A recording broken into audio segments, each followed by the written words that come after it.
Here with Coach Andy Pitt of the Chesnee Eagles. Coach, let's talk a little bit about the Roundball Classic that's going to be coming up. It's going to be the 5th year of it.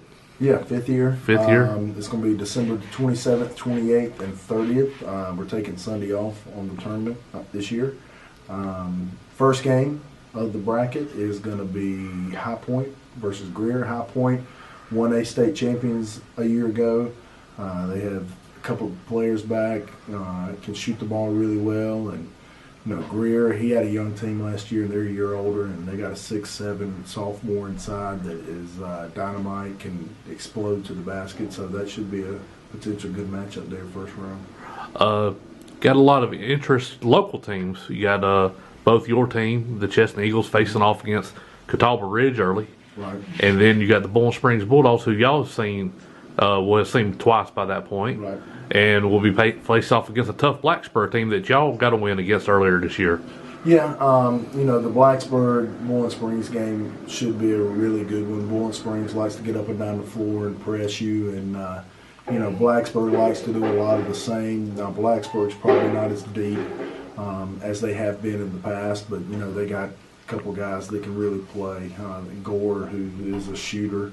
And does a really good job of getting to the rim and finishing. And then 6'5", Sean Garrison, man, he can play point, he can play the 5, he can do about anything. And he's really tough to stay in front of. So, both of those teams, that'll be a good matchup first round.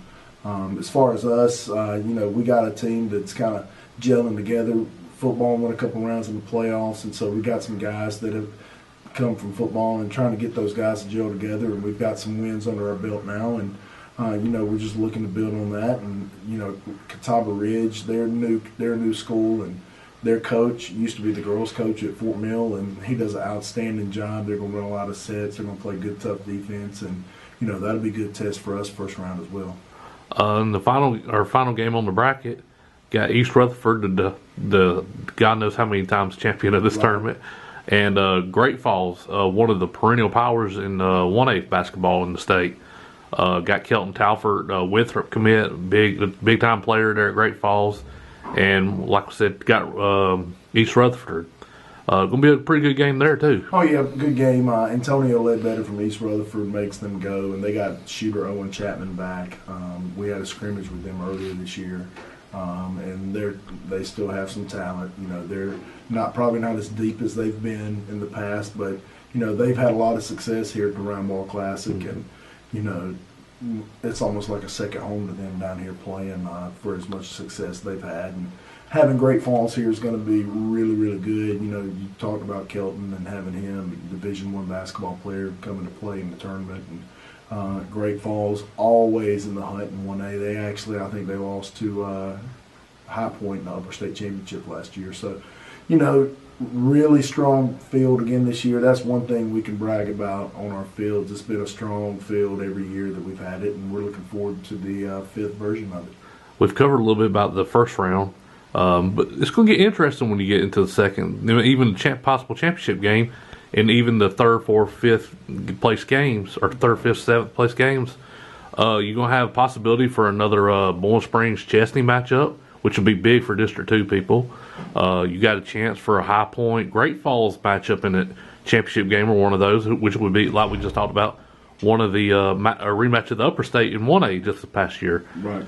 Just tell them about how all this talent and the cool ways this all could go throughout through the tournament here. Well, a lot of the teams on the other side of the bracket from us, we've played in the regular season. That's kind of why we put them over there on that other side.